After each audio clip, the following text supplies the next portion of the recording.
أعوذ بالله من الشيطان الرجيم.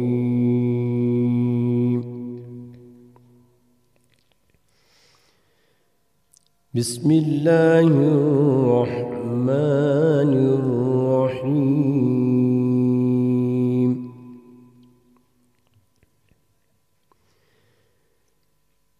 يا أيها الذين آمنوا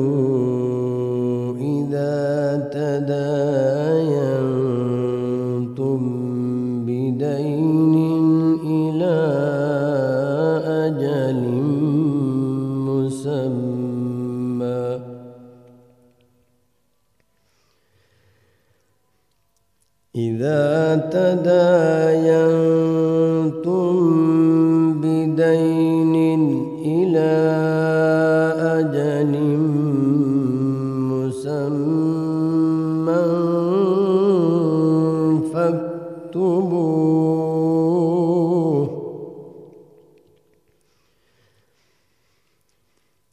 وليكتب بينكم كاتب بالعدل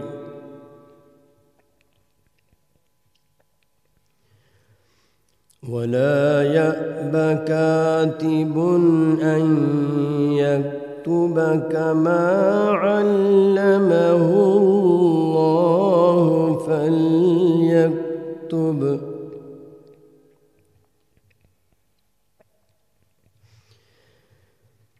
وليملل الذي عليه الحق وليتق الله ربه ولا يبخس منه شيئا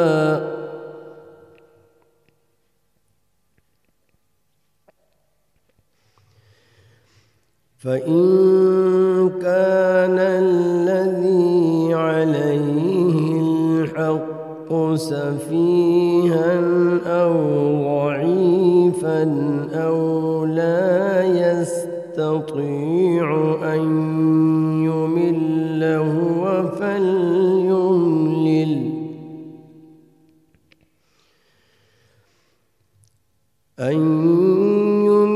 هو فليملل وليه بالعدل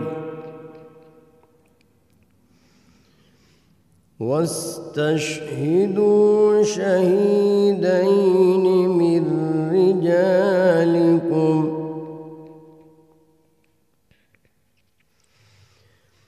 فإن لم يكونا رجلين فرجل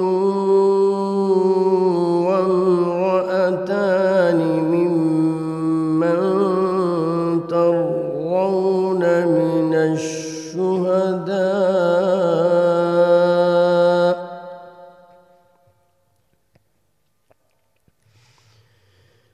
فرجل وامرأتان ممن ترضون من الشهداء أن تضل إحداهما فتذكر إحداهما الأخرى ولا يأبى الشهداء إذا ما دعوا ولا تسأموا أن تكتبوه صغيرا أو كبيرا إلى أجله ذلكم أقسط عند الله وأقوم للشهادة وأدنى ألا ترتابوا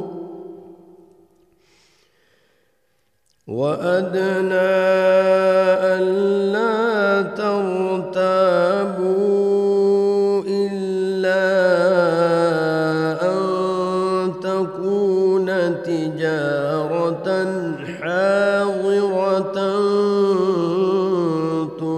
تديرونها بينكم إلا أن تكون تجارة حاضرة تديرونها بينكم فليس عليكم جناح ألا تكتبوها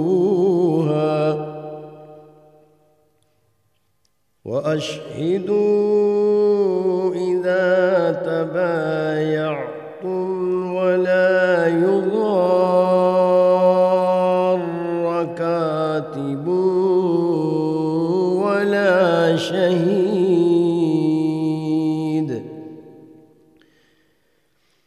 وإن تفعلوا فإنه فسوق بكم واتقوا الله ويعلمكم الله والله بكل شيء عليم. صدق الله العظيم. اللہ کے نام سے جو بڑا مہربان نہایت رحم والا ہے۔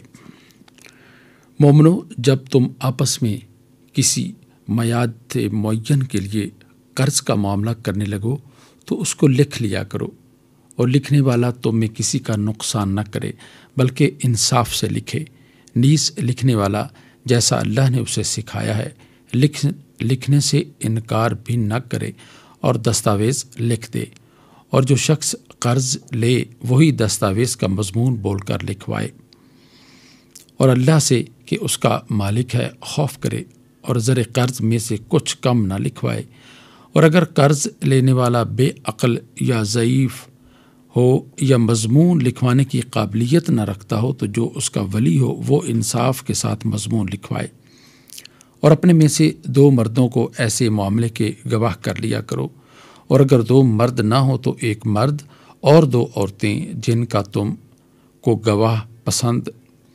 کو تم گواہ پسند کرو کافی ہیں، کہ اگر ان میں سے ایک بھول جائے تو دوسری اسے یاد دلا دے گی، اور جب گواہی کے لیے طلب کیے جائیں تو انکار نہ کریں، اور قرض تھوڑا ہو یا بہت اس کی دستاویز کے لکھنے لکھانے میں کاہلی نہ کرنا، یہ بات اللہ کے نزدیک زیادہ قرین انصاف ہے، اور شہادت کے لیے بھی یہ بہت درست طریقہ ہے، اس سے تم کو کسی طرح کا شک و شبہ بھی نہیں پڑے گا۔ ہاں، اگر سودا دست بدست ہو جو تم آپس میں لیتے دیتے ہو تو اگر ایسے معاملے کی دستاویز نہ لکھو تو تم پر کچھ گناہ نہیں، اور جب خرید و فروخت کیا کرو تو بھی گواہ کر لیا کرو، اور کاتب دستاویز اور گواہ معاملہ کرنے والوں کا کسی طرح کا نقصان نہ کریں۔ اگر تم لوگ ایسا کرو تو یہ تمہارے لیے گناہ کی بات ہے، اور اللہ سے ڈرو اور دیکھو کہ وہ تم کو کیسی مفید باتیں سکھاتا ہے، اور اللہ ہر چیز سے واقف ہے۔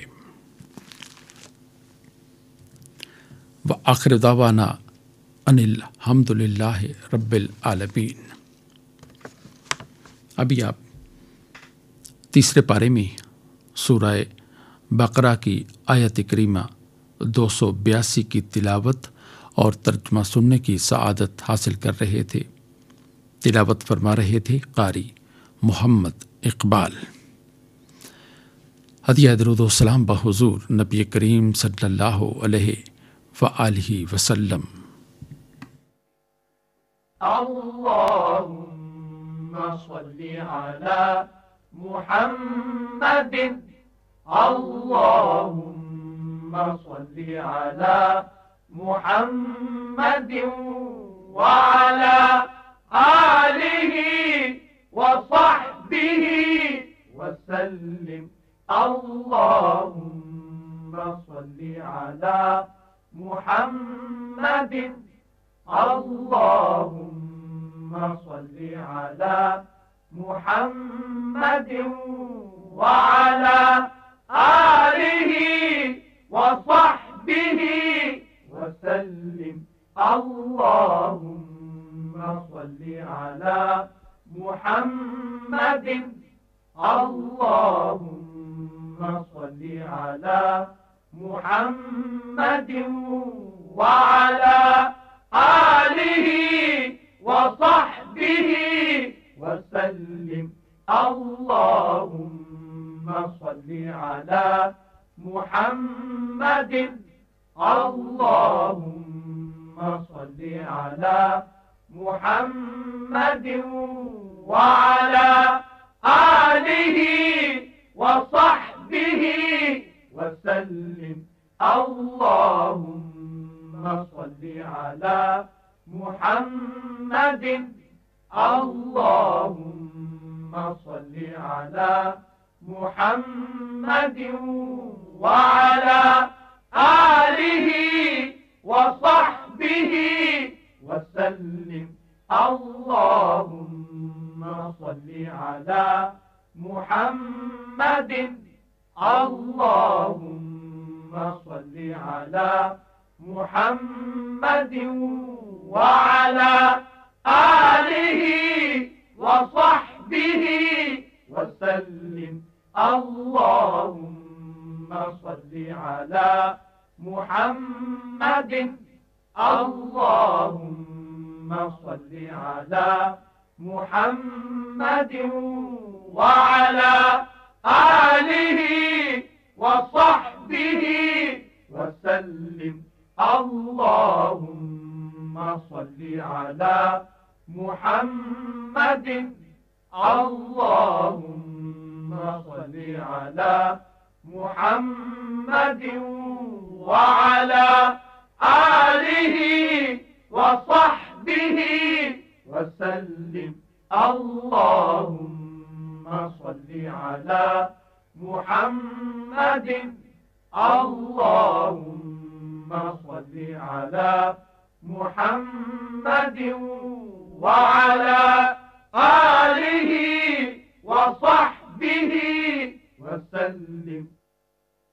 ارشاد باری تعالیٰ ہے، مومنو ایسی باتیں کیوں کہتے ہو جو تم خود نہیں کرتے؟ اللہ اس بات سے سخت بیزار ہے کہ ایسی بات کہی جائے جو تم خود نہ کرو. حمد و ثنائے رب جلیل. ایک صفت ہے آیاں تیری خود نمائی میں، تیرا ظہور ہے یا رب تیری خدائی میں، تیرا ظہور ہے یا رب تیری خدائی میں. تیری ہی ذات ہے بے مثل و واحد و یکتا، تیری ہی ذات ہے بے مثل و واحد و یکتا، کوئی شریک نہیں تیرا کبریائی میں، کوئی شریک نہیں تیرا کبریائی میں. ہر ایک صفت ہے عیاں تیری خود نمائی میں، تیرا ظہور ہے یا رب تیری خدائی میں. نہیں ہے تیرے سوا کوئی قادر مطلق، نہیں ہے تیرے سوا کوئی قادر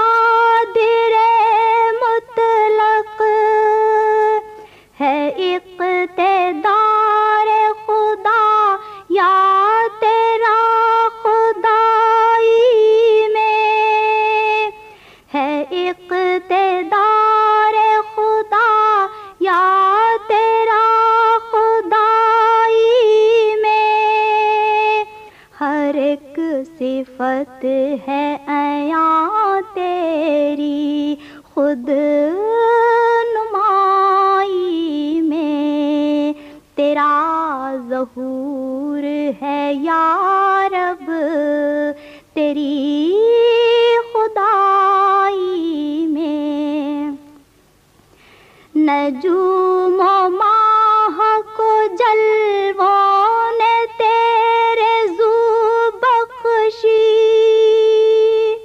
نجوم و ماہ کو جلووں نے تیرے ذو بخشی، ہے محو رنگ و شجر تیری جو بسائی میں، ہے محو رنگ و شجر تیری جو بسائی میں، ہر ایک صفت ہے عیاں تیری خود نمائی میں، تیرا ظہور ہے یا رب، تیری خدائی میں ملائکہ بشر و جن و انبیاء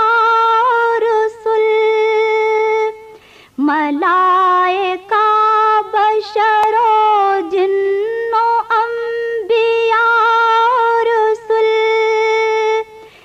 ہے سب کو فخر کے ہیں ہم تیری گدائی میں، ہے سب کو فخر کے ہیں ہم تیری گدائی میں، ہر ایک صفت ہے عیاں تیری خود نمائی میں، تیرا ظہور ہے یا رب، تیری خدائی میں، ہر ایک صفت ہے عیاں تیری خود نمائی میں، تیرا ظہور ہے یا رب، تیری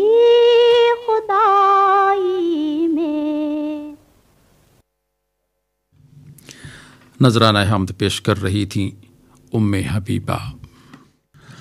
آئیے اب تقاریر کے سلسلے درس حدیث میں مفتی محمد خرم اقبال رحمانی کی گفتگو سنتے ہیں۔ بسم اللہ الرحمن الرحیم۔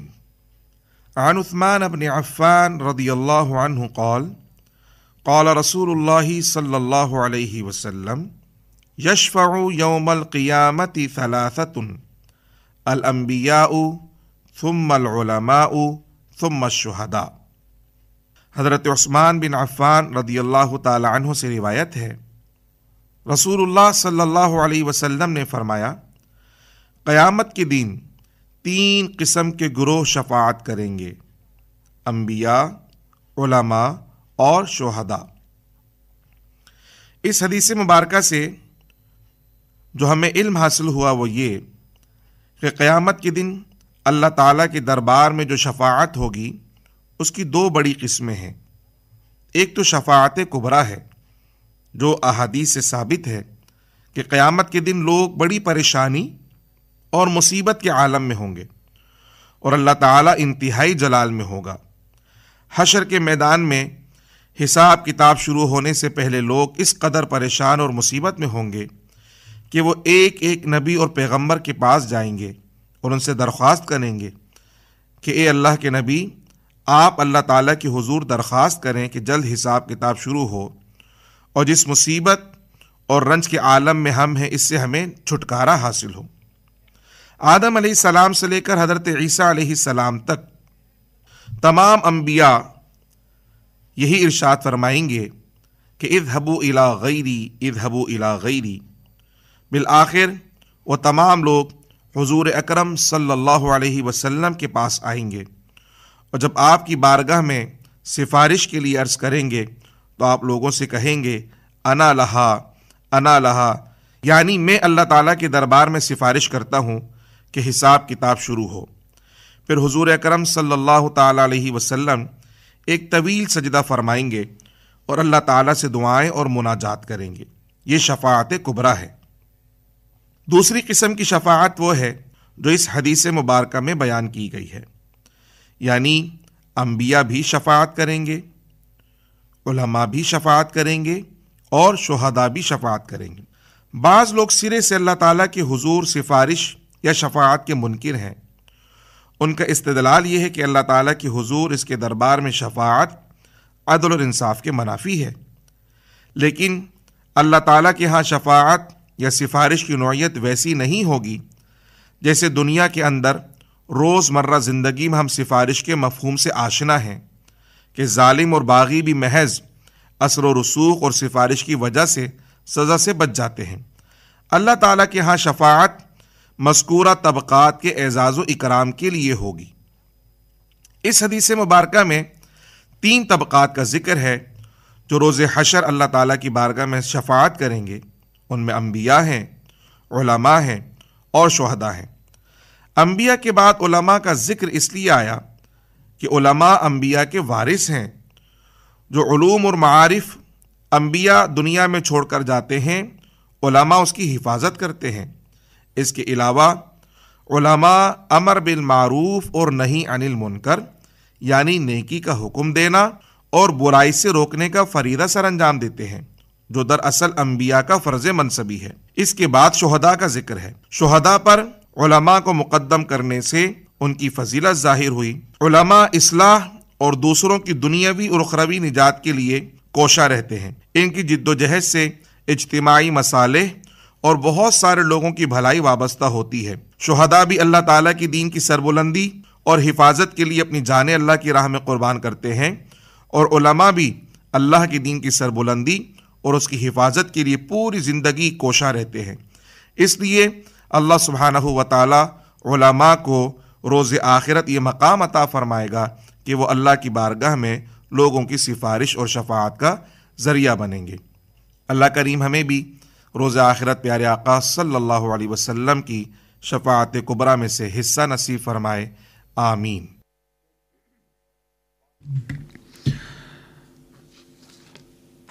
تقریر کے سلسلے درس حدیث میں گفتگو کر رہے تھے مفتی محمد خرم اقبال رحمانی۔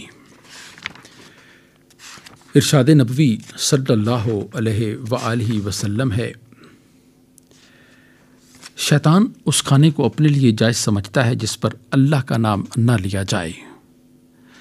نعت رسول مقبول صلی اللہ علیہ وآلہ وسلم۔ آپ ختم الرسل،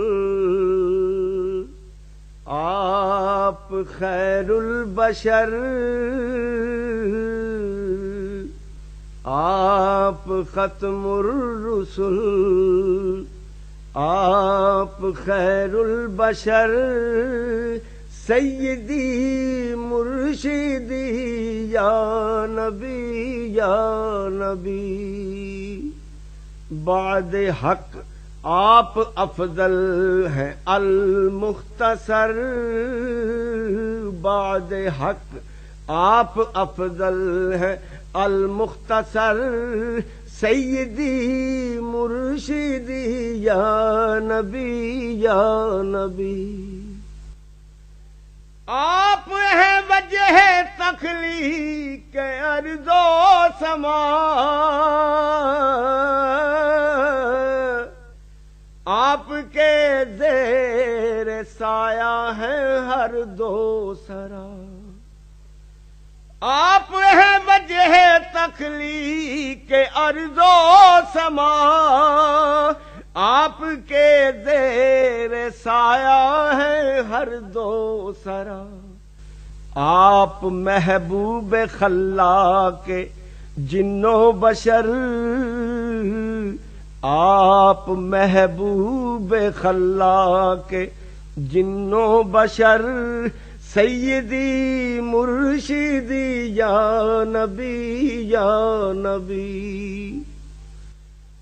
وہی خالق ہے ہر ایک بات آپ کی،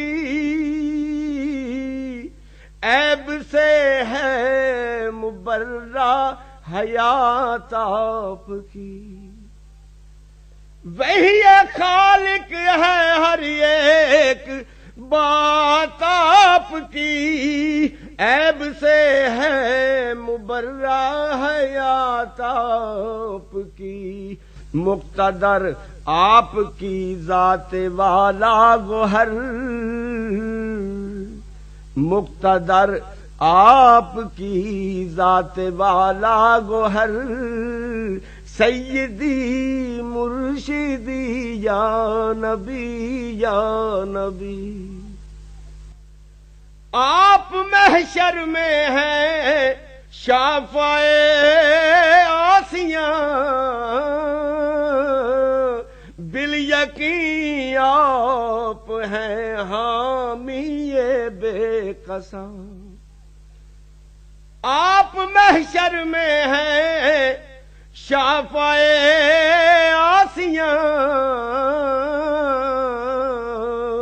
بالیقین آپ ہیں حامی بے قصاں، وجہ تسکین دل آپ کی ایک نظر، وجہ تسکین دل آپ کی ایک نظر، سیدی مرشدی یا نبی یا نبی،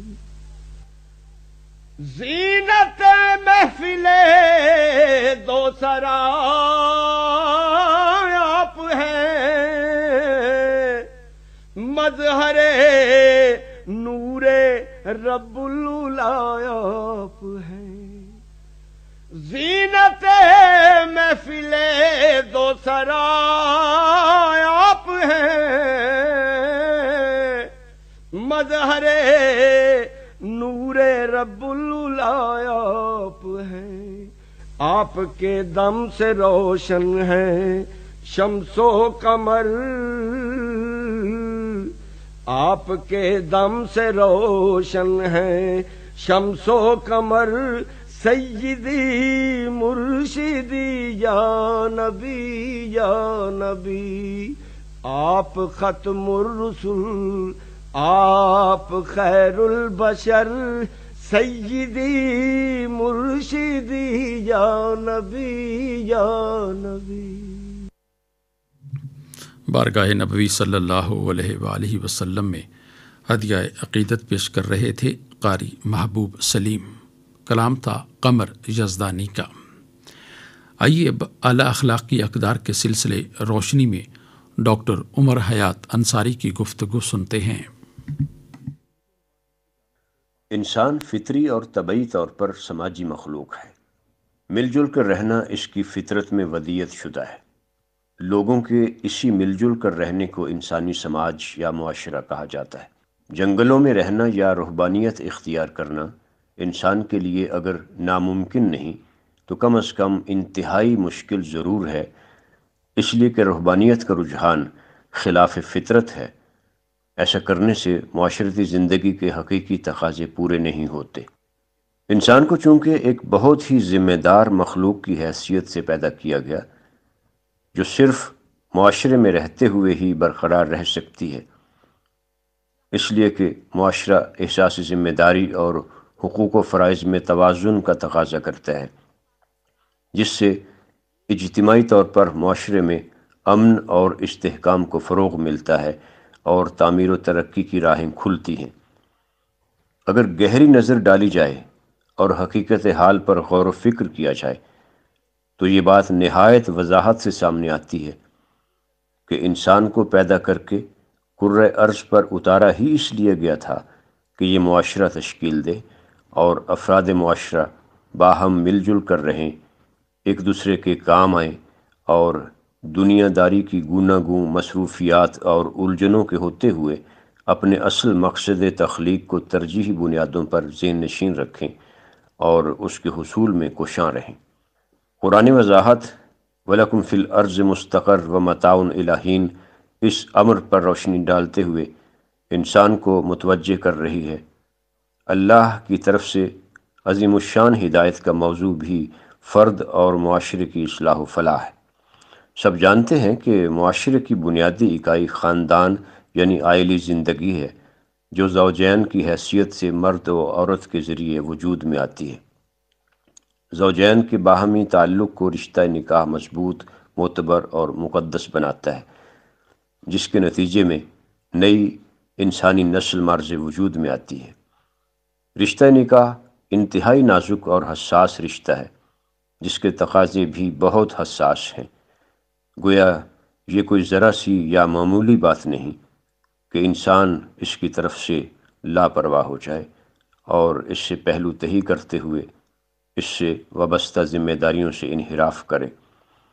اس سے معاشرے کی بنیاد یعنی خاندان کمزور ہوتا ہے، جو بڑھتے بڑھتے معاشرے کے اجتماعی وجود اور استحکام کے نقصان پر منتج ہوتا ہے۔ چنانچہ احساس ذمہ داری کے ساتھ عائلی زندگی کے فرائض و آداب کو ملحوظ خاطر رکھنا انتہائی ضروری ہے، اور اس سلسلے میں سب سے پہلی بات زوجین پر رشتہ نکاح کی پاسداری ہے۔ عائلی زندگی کے فرائض و آداب میں سب سے پہلی بات یہی ہے جو لائق توجہ اور قابل بحث ہے۔ اللہ نے نسل انسانی کے نشو و ارتقاء اور بقا کا راز اسی میں مضمر رکھا ہے، لہٰذا اس تعلق کا پاکیزہ ہونا بہت ضروری ہے تاکہ اچھے اور پاکیزہ کردار کے حامل افراد پر مشتمل معاشرہ تشکیل پا سکے۔ اسلام انسان کی ظاہری و باطنی طہارت و نظافت کا سب سے بڑا علم بردار ہے، چنانچہ اس میں عائلی زندگی کے حوالے سے نکاح پر سب سے زیادہ زور دیا گیا ہے تاکہ انسان کو تعلق زوجیت کے تقدس کا زیادہ سے زیادہ احساس دلایا جائے۔ حضور اکرم محمد الرسول اللہ صلی اللہ تعالی علیہ وسلم کی حدیث مبارکہ ہے کہ النکاح من سنتی فمن راغب عن سنتی فلیس منی۔ یہ حدیث اسی امر کی اہمیت پر روشنی ڈالتی ہے۔ اس کا مطلب یہ ہے کہ نکاح سنت نبوی ہے اور اسی سے رشتہ ازدواج میں طہارت اور پاکیزگی آتی ہے۔ اسی کی بدولت یہ خاص رشتہ تعلق معتبر، بااعتماد اور حلال قرار پاتا ہے اور معاشرے پر مثبت اور تعمیری اثرات مرتب ہوتے ہیں، جبکہ نکاح کے بغیر رشتہ زوجیت قائم کرنا ناجائز اور حرام ہے، جس کے نئی نسل اور خاندانی زندگی پر انتہائی برے اور نفرت انگیز اثرات مرتب ہوتے ہیں۔ یہ اس قدر سنگین بات ہے کہ اسلام میں نہ صرف اس کی شدید مذمت کی گئی ہے بلکہ اس حرکت پر سزا کے طور پر باقاعدہ حدود کا تعین اور نفاذ کیا گیا ہے تاکہ دوسروں کے لیے عبرت کا سامان ہو اور اس طرح کے قبیح فعل کا سد باب ہو سکے۔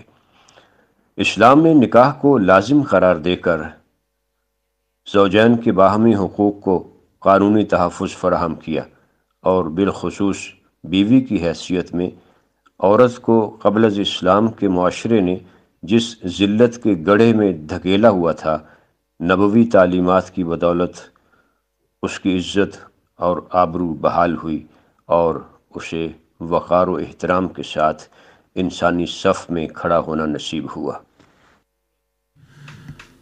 اعلی اخلاقی اقدار کے سلسلے روشنی میں گفتگو کر رہے تھے ڈاکٹر عمر حیات انصاری۔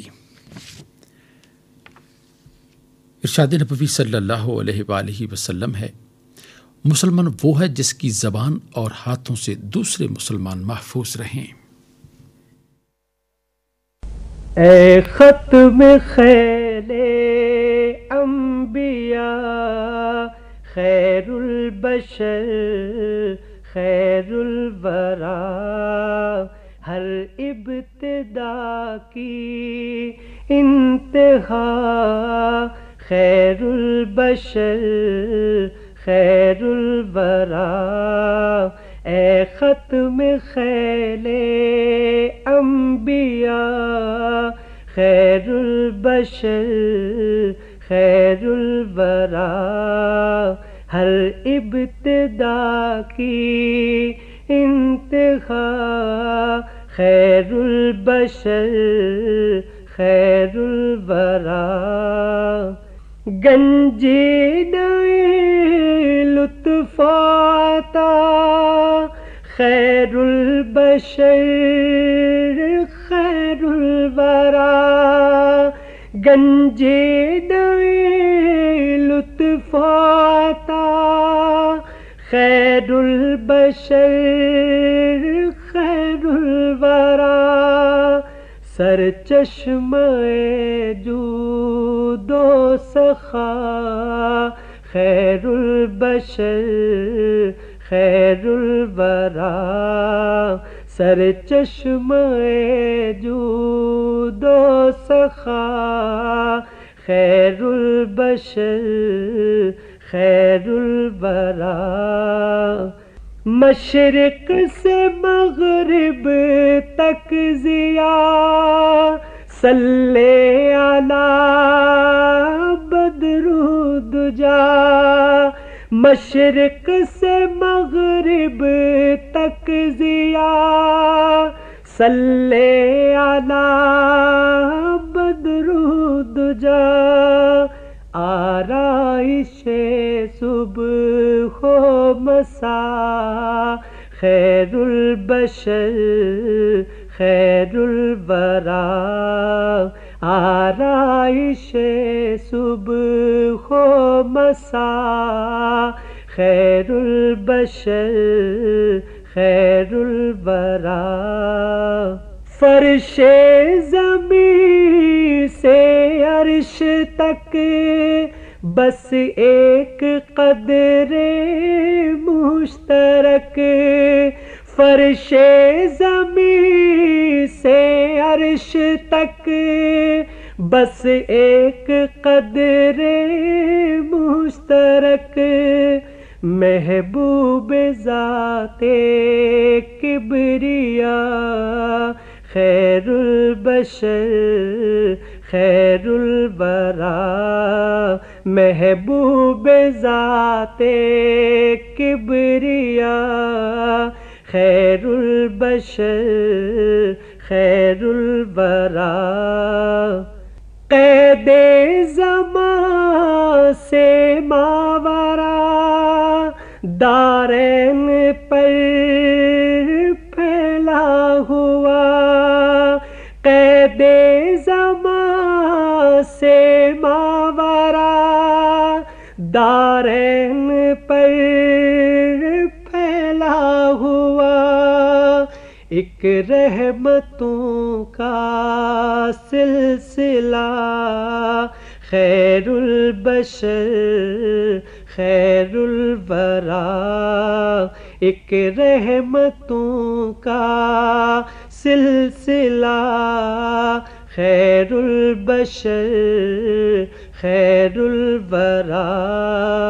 اے ختم خیل انبیاء خیر البشر خیر الورا ہر ابتدا کی انتہا خیر البشر خیر الورا.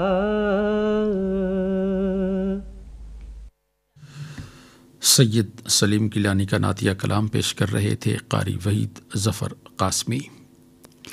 آپ نے پوچھا ہے. سامعین، آپ کے دینی اور سماجی مسائل کا حل قرآن و سنت کی روشنی میں پیش کر رہے ہیں مولانا سلیم اللہ عبدالباقی خان. بسم اللہ الرحمن الرحیم. الحمد للہ رب العالمین والصلاة والسلام علی سید الانبیاء والمرسلین نبینا محمد وعلی آلہ وصحبہ اجمعین، اما بعد. ملک غلام حسین صاحب تحصیل گجرخان سے پوچھتے ہیں کہ کسی عورت کا خاون فوت ہو جائے تو اس خاتون کی عدت کا آغاز کب سے شروع ہوگا؟ خاون کے انتقال کے فوراً بعد سے یا تدفین کے بعد سے؟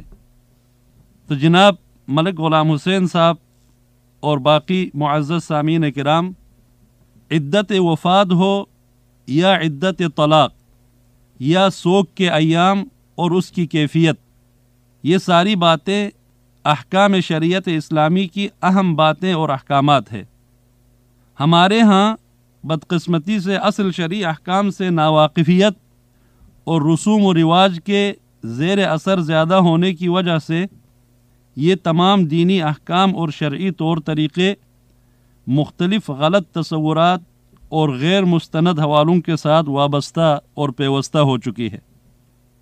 اسلام نے خاوند کی وفات پر بیوی کو 4 مہینے 10 دن کی مدت سوگ منانے اور عدت میں گزارنے کا حکم دیا ہے۔ اس کے علاوہ کسی کی بھی وفات پر چاہے جتنا قریب ترین رشتہ کیوں نہ ہو 3 دن سے زیادہ سوگ اور مصیبت میں رہنے کی اجازت نہیں دی ہے۔ صحیح بخاری اور مسلم کے اندر رسول اکرم صلی اللہ علیہ وسلم کا فرمان ہے، لا تحد امرأة على میت فوق 3 الا على زوج 4 اشہر و10، کہ کوئی بھی عورت اپنے خاوند کے علاوہ باقی کسی بھی میت پر 3 دن سے زیادہ سوگ میں نہ رہے۔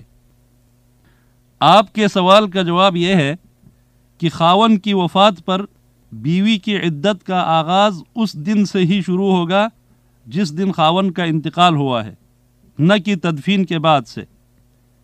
اگرچہ خاوند کی وفات کے بارے میں بیوی کو اسی وقت پتہ نہ چلے بلکہ کچھ عرصہ بعد پتہ چلے تو بھی اس کی عدت کا آغاز اس دن سے شمار ہوگا جس دن خاوند فوت ہوا تھا، اور اگر اس میں اتنا دورانیہ یا عرصہ گزر چکا ہو کہ خاوند کی وفات کے بعد بیوی کی عدت 4 مہینے 10 دن پورے ہو گئے ہیں لیکن بیوی کو ابھی تک فوتگی کی اطلاع نہیں ملی ہے، تو جس دن اطلاع ملی اس دن ہی وہ عدت سے نکلی ہوئی شمار ہوگی، کیونکہ خاوند تو کافی عرصہ پہلے فوت ہو چکا تھا، ان کو اب پتہ چلا ہے۔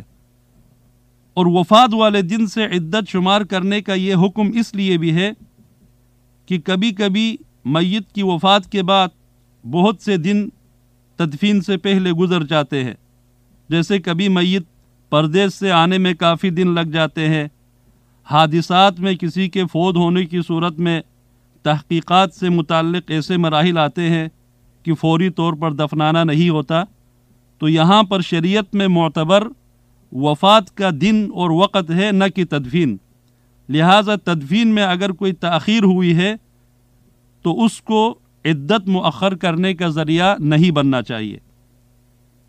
اس موضوع کے حوالے سے 1-2 اہم باتیں یہ بھی عرض کر دوں کہ فوتگیوں کے موقعوں پر آج کل لوگ تعزیتی نشستوں میں اس قدر تکلفات کا شکار ہو گئے ہیں کہ میت کے لیے مغفرت کی دعا کرنا اور غمزدگان کی دلجوئی یا اشکشوئی جو اصل مقصد تھا وہ نظروں سے اوجھل ہو گیا ہے، اور لوگ ظاہری نمود و نمائش اور دیکھا دیکھی نقالی کرنے اور غیر ضروری رسوم و رواج میں غرق ہو گئے ہیں۔ یہ بات بھی واضح رہے کہ خاوند کی وفات پر عدت اور سوگ کا یہ دورانیہ مکمل کرنا بیوی کے لیے ضروری ہے۔ اس دوران نہ تو وہ پرفیوم استعمال کرے، نہ زیادہ بناؤ سنگار کرے، نہ زیورات پہنے، بلکہ آرام سے وقار کے ساتھ گھر میں رہے۔ قرآن میں اللہ پاک نے فرمایا والذین یتوفون منکم ویذرون ازواجا یتربصن بانفسہن 4 اشہر و10، جو لوگ تم میں سے فوت ہو جاتے ہیں اور اپنے پیچھے اپنی بیویاں چھوڑ جاتے ہیں تو ان بیویوں کے اوپر ضروری ہے کہ وہ 4 مہینے اور 10 دن عدت گزارے۔ اس کی چند موٹی موٹی حکمتیں یہ ہے کہ ایک تو یہ اللہ کا حکم ہے، اور اللہ کے رسول کا ہر حکم ماننا دین اور عبادت ہے۔ دوسری بات یہ میاں بیوی کے رشتے اور تعلق کی قدر و منزلت اور اہمیت کی دلیل ہے۔ تیسری بات یہ خاوند کے حق کی پاسداری اور اس کے ساتھ وفاداری کا تقاضا ہے۔ چوتھی بات خاوند کے قریبی رشتہ داروں اور خون کے رشتوں کی دلجوئی و خیرخواہی اور ان کے جذبات کا اس حکم کے ذریعے احترام کیا گیا ہے۔ اب ایک نقطہ اس میں یہ بھی اشارہ کر دوں کہ لوگوں نے عدت گزارنے والی خواتین سے متعلق عجیب و غریب باتوں کو دین کا حصہ یا حکم سمجھ رکھا ہے، جیسے دوران عدت کے لیے کسی مخصوص قسم اور رنگ کا لباس ضروری قرار دینا، یا عدت والی عورت کو کنگھی کرنے سے روکنا، گھر میں سلائی کڑھائی اور دیگر ضروری امور خانہ داری سے منع کرنا، اس خاتون کو گھر کی چھت پر جانے یا چاندنی میں نکلنے سے منع کرنا، ٹیلی فون سننے کی اجازت نہ دینا، گھر کے ایک گوشے میں لوگوں کی نظر سے دور رہ کر بیٹھنے پہ مجبور کرنا، اور اگر کسی نے یا رشتہ دار نے گھر آ کر ملاقات کی تو اسی حساب سے عدت میں 1 دن کا اضافہ کرنا۔ اس طرح کی بہت سی بے سر و پا باتیں ہیں جن کا شرعی احکام سے کوئی تعلق نہیں ہے۔ ہاں البتہ عدت سے متعلق دین میں جو بنیادی آداب کی باتیں آئی ہے جن کا خیال رکھنا ضروری ہے وہ یہ ہے کہ عورت اسی گھر میں عدت کے ایام گزارے گی جس گھر میں خاوند فوت ہوا ہے، اور جہاں پر ان کی رہائش ہے اب وہاں سے کسی معقول شرعی عذر یا مجبوری کے علاوہ نہیں نکلے گی، جیسے ڈاکٹر وغیرہ کے پاس جانا، اس طرح کی مجبوریاں۔ جدھر عورت عدت گزارے گی وہاں شرعی پردے کا خیال رکھے، زیادہ بناؤ سنگار کا اہتمام اور بندوبست نہ کرے، عدت مکمل ہونے سے پہلے نکاح، رخصتی یا منگنی وغیرہ کا پیغام بھی مناسب نہیں ہے، منع ہے۔ اگر کسی مجبوری میں گھر سے نکل گئی تھی تو پھر دوبارہ واپس آ جائے، بیمار پرسی یا رشتہ داروں کے ہاں ملاقات یا کسی پروگرام یا ایونٹ وغیرہ میں شرکت نہ کرے، حج اور عمرہ کے سفر پر بھی دوران عدت نہیں جا سکتی۔ ہاں اگر کوئی خانہ بدوش عورت ہے، جن خانہ بدوشوں کا کوئی مستقل ٹھکانہ نہیں ہوتا، تو جدھر برادری کے باقی لوگ جا رہے ہیں وہاں اس کو جانے کی اجازت ہے۔ یہ اس حوالے سے دین کی بنیادی معلومات اور رہنمائی کی باتیں ہیں۔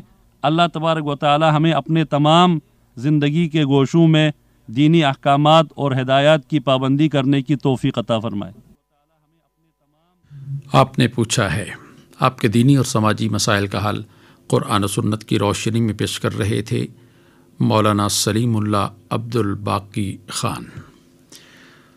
سامعین، اگر آپ بھی اس سلسلے میں کوئی سوال پوچھنا چاہیں تو خط لکھنے کے لیے ہمارا پتہ نوٹ فرما لیجیے۔ انچارج پروگرام حی علی الفلاح، پوسٹ باکس نمبر 2010 یعنی 2010 ریڈیو پاکستان، اسلام آباد۔ حضور نبی کریم صلی اللہ علیہ وآلہ وسلم نے ارشاد فرمایا، جو نرمی سے محروم رکھا گیا وہ نیکی سے محروم رکھا گیا۔ مسلمان کا بھائی ہے، وہ نہ اس کو رسوا کرے، نہ جھٹلائے، نہ ظلم کرے۔ تم ایک دوسرے کے لیے آئینے کی مثال ہو، اگر اپنے بھائی میں کوئی تکلیف دہ بات دیکھو تو اس کو دور کرو۔ ارشاد نبوی صلی اللہ علیہ وآلہ وسلم ہے، وہ علم جس سے نفع نہ پہنچے اس خزانے کی مانند ہے جس کو اللہ تعالیٰ کی راہ میں خرچ نہ کیا جائے۔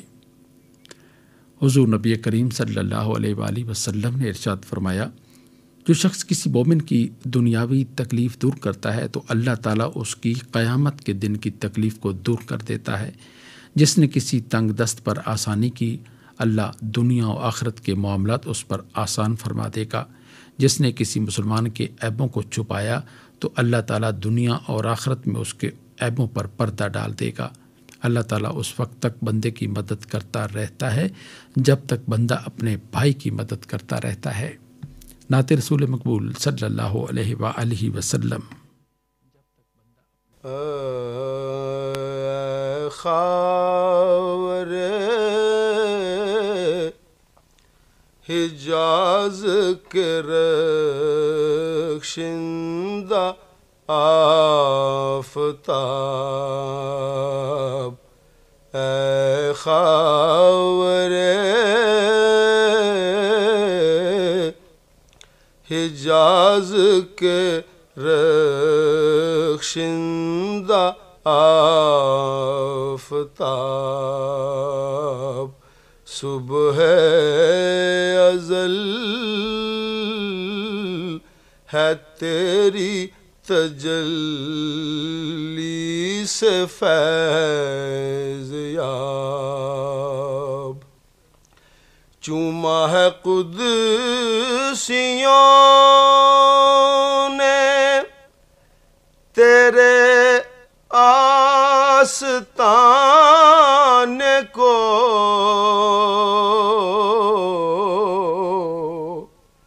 چوما ہے قدسیوں نے تیرے آستان کو، تھامی ہے آسمان نے جھک کر تیری رکاب، تھامی ہے آسمان نے جھک کر تیری رکاب، شایا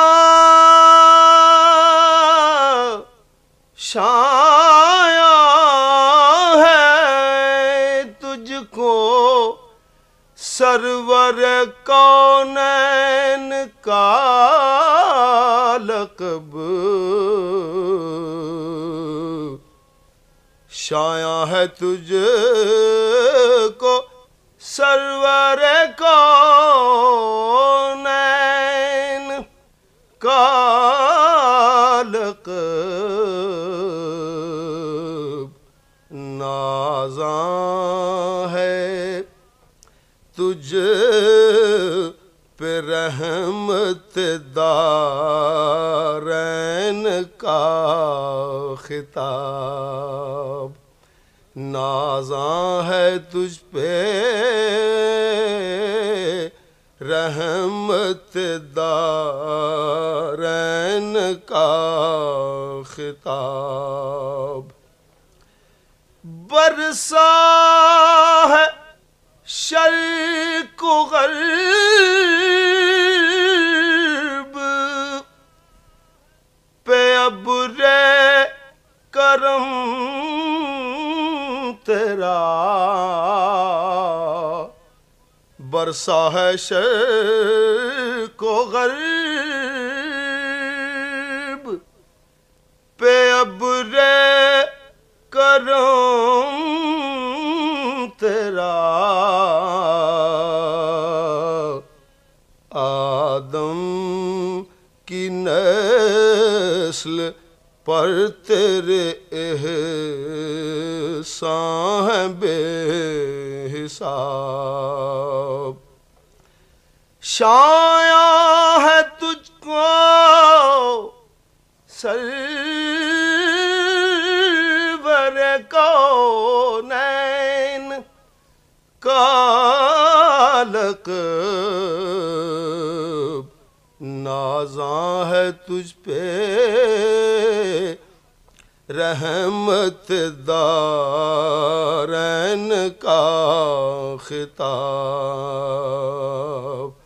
اے خاور حجاز کے رخشندہ آفتاب۔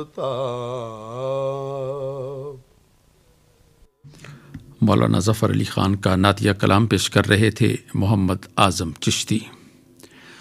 قرآن حکیم اور ہماری زندگی کے سلسلے میں سورہ اعراف کی آیات 50 تا 53 کے مضامین کے حوالے سے گفتگو کر رہے ہیں ڈاکٹر دوست محمد۔ اعوذ باللہ من الشیطان الرجیم، بسم اللہ الرحمن الرحیم، ونادى أصحاب النار أصحاب الجنة أن أفيضوا علينا من الماء أو مما رزقكم الله، قالوا إن الله حرمهما على الكافرين، الذين اتخذوا دينهم لهوا ولعبا وغرتهم الحياة الدنيا، فاليوم ننساهم كما نسوا لقاء يومهم هذا وما كانوا بآياتنا يجحدون ولقد جئناهم بكتاب فصلناه على علم هدى ورحمة لقوم يؤمنون هل ينظرون إلا تأويله يوم يأتي تأويله يقول الذين نسوه من قبل قد جاءت رسل ربنا بالحق فهل لنا من شفعاء فيشفعوا لنا أو نرد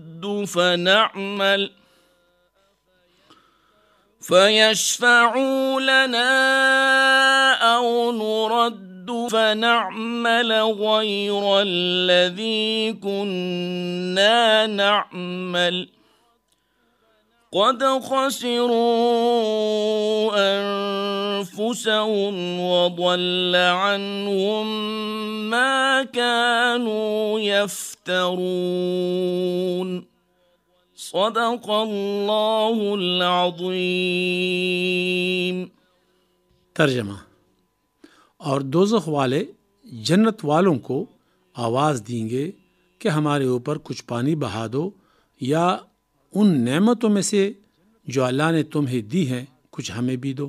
وہ جواب میں کہیں گے کہ بلا شبہ اللہ نے ان دونوں کو کافروں پر حرام کر دیا ہے، جنہوں نے اپنے دین کو لہو لعب بنایا اور انہیں دنیا والی زندگی نے دھوکہ دیا، سو آج ہم انہیں ان کے حال پر چھوڑ دیں گے جیسا کہ وہ آج کے دن کی ملاقات کو بھول گئے اور جیسا کہ وہ ہماری آیات کا انکار کرتے تھے، اور ان میں شک نہیں کہ ہم نے انہیں ایسی کتاب دی ہے جسے علم کے مطابق کھول کر بیان کر دیا، جو ہدایت ہے اور رحمت ہے ان لوگوں کے لیے جو ایمان لائے ہیں۔ یہ لوگ بس اسی انتظار میں ہیں کہ اس کا انجام ان کے سامنے آ جائے۔ جس دن اس کا انجام سامنے آئے گا تو وہ لوگ کہیں گے کہ جو اس کو پہلے بھول گئے تھے کہ ہمارے رب کے پیغمبر حق لے کر آئے، سو کیا ہمارے لیے سفارش کرنے والے ہیں جو ہمارے لیے سفارش کریں، یا ہم واپس لوٹا دیے جائیں سو ہم اس عمل کے علاوہ عمل کریں جو کیا کرتے تھے۔ ان لوگوں نے اپنی جانوں کو تباہی میں ڈالا اور جو کچھ افتراء پردازی کیا کرتے تھے وہ سب بیکار چلی گئی۔ تفسیر۔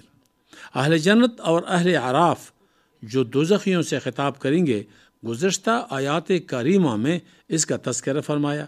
اس آیت میں اہل دوزخ کے خطاب کا ذکر ہے اور وہ اہل جنت سے اپنے عذاب کی تخفیف کے لیے سوال کریں گے اور ان سے اپنے لیے کچھ مانگیں گے۔ وہ کہیں گے ہمارے اوپر کچھ پانی بہا دو یا دوسری چیزیں جو اللہ نے تمہیں دی ہیں ان میں سے کچھ ہماری طرف بھیج دو۔ اہل جنت جواب دیں گے کہ جنت کا پانی اور جنت کی نعمتیں اللہ تعالیٰ نے کافروں پر حرام کر دی ہیں، ہم تمہارا سوال کیسے پورا کر سکتے ہیں؟ کافروں نے اپنے دین کو جو اللہ تعالیٰ نے ان کے لیے بھیجا تھا لہو لعب بنا دیا، اس کو قبول نہیں کرتے تھے اور الٹا اس کا مذاق بناتے تھے۔ دنیاوی زندگی نے ان کو دھوکے میں ڈالا، اسی کے لیے عمل کرتے رہے اور سب کچھ اسی کو سمجھتے رہے، آخرت کے لیے فکر مند نہ ہوئے اور جس دین کے ذریعے آخرت میں نجات ہوتی ہے اسے قبول کرنے سے دور رہے۔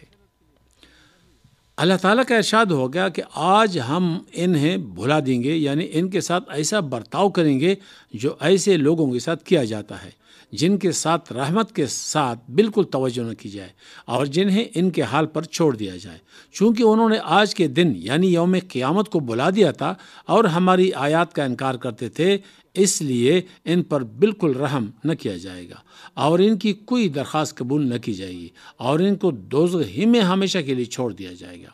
اور ہم نے انہیں کتاب پہنچا دی ہے، یعنی قرآن مجید، جس کو ہم نے اپنے علم کامل سے خوب واضح طور پر بیان کر دیا، سبھی کے لیے ہے، لیکن ہدایت و رحمت انہی لوگوں کے لیے ہے جو اس کو سن کر ایمان لے آتے ہیں۔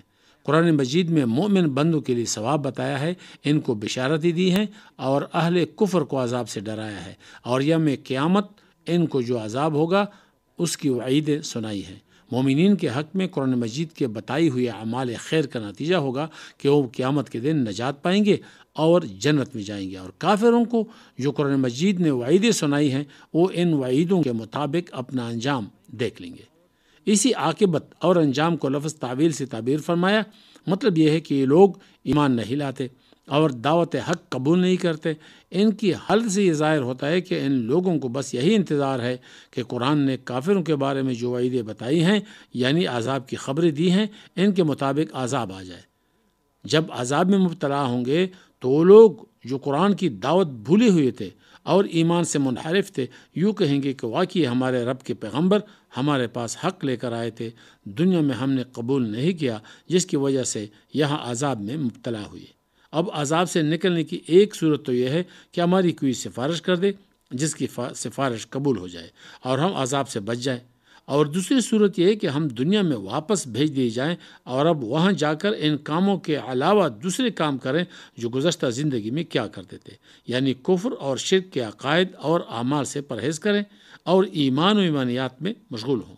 انہوں نے اپنی جانوں کو تباہ کر ڈالا اور جھوٹی باتیں، جھوٹے وعدے لیے پھرتے تھے اور اللہ تعالیٰ کے لیے شریک تجویز کرتے تھے، اور ان شرکاء کو برگاہ خداوندی میں شفعاء یعنی سفارش سمجھتے۔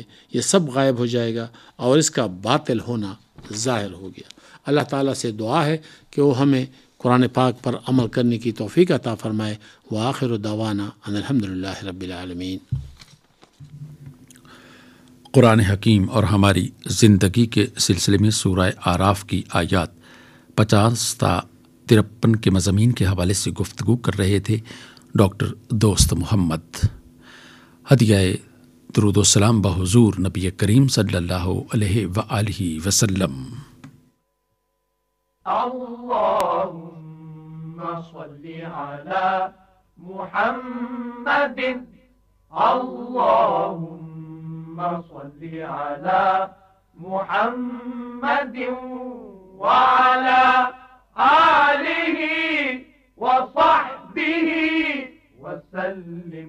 اللہم صلی علی محمد، اللہم صلی علی محمد وعلی آلہ وصحبہ وسلم۔